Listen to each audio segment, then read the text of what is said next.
এই কিতাব যখন নাজিল হলো, ভালো করে বুঝে নেন, নবীগণকে আল্লাহ নবী হিসেবে দুনিয়ায় পাঠান, নির্দিষ্ট জনের দায়িত্ব পালন করার অনুমতি জানিয়ে দেন। তা না করে যদি পৃথিবীর মানুষকে বলা হতো তোমরা ভোট দিয়ে নবী বানাও, রাতারাতি মদন জেরাবু গাঞ্জারুরে নবী হয়ে যেত। মানবেন পিটন দিয়ে মানে যে দেখ কতগুলো ভোট পেয়েছে। যে দেশে জীবিত মানুষ 17 বছর ভোট দিতে পারেনি, সব বড় মানুষ কখন যে সেটাতে ভোট দিয়ে দিচ্ছে আমার পাত্তাই পাইনি। আল্লাহ নবী কোরআনুল কারীম নাযিল হওয়া শুরু হলো, নবীজি ঘরে বসে কোরআনুল কারীম তেলাওয়াত করেন।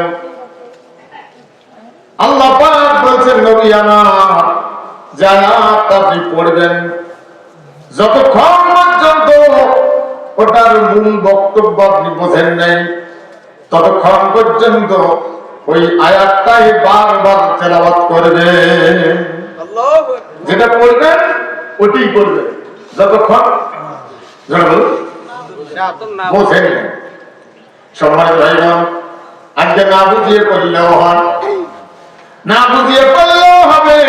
আল্লাহ বলেন নাই, রাসূল বলেন নাই, সাহাবায়ে কেরাম বলেন নাই, এটা বলছে ব্রিটিশ। কারণ ব্রিটিশেরা জানে মুসলমানরা যদি কোরআন বুঝিয়ে পড়ে এই মুসলমানেরা মরে গেলেও আমাদের তৈরি আইন মানতে রাজি হবে না। এই জন্য মুসলমানদের বুঝিয়ে দেবে, না বুঝিয়ে পড়লেও হয়।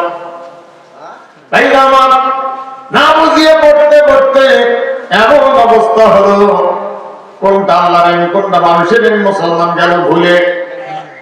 খ্রিস্টানেরা চিন্তা করেছে এমন মুসলমান বানাইতে হবে এরা যেন কোরআন পড়ে যেন চুমু খায়, কোরআন আইনের বিরুদ্ধে এরা যেন লাঠি নিয়ে দৌড়ায়। আজ তারা সাকসেসফুল। ভালো করে বুঝে না, আপনাকে কে বলছে 5-7 পাতা একবারে পড়তে? কিন্তু সাহাবায়ে কেরামগণ একটা সূরা বুঝতে গিয়া হয়তো 30 বছর বেঁচে ছিল, ইসলাম কবুল করার পরে 20 বছর, একটা সূরা বুঝতে গিয়া বারবার পড়ছে আর পড়ছে, ওটা বুঝতে গিয়ে জীবন শেষ হয়ে গেছে, আর একটা সূরা পড়ার সুযোগ পায় নাই। ওটা বুঝছে। সম্মানিত ভাইগণ, ভালো করে বুঝে নেন, এই পৃথিবীতে শুধু কোরআনে ধর্মীয় কিতাব না আরো কিতাব আছে? কোরআনে শুধু ধর্মীয় কিতাব না আরো কিতাব আছে? আরো আছে না?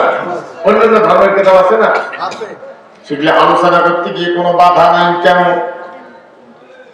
যে ধর্মীয় কিতাব আলোচনা করেন, কোরআন বলে না না, এই তফাৎটা কেন?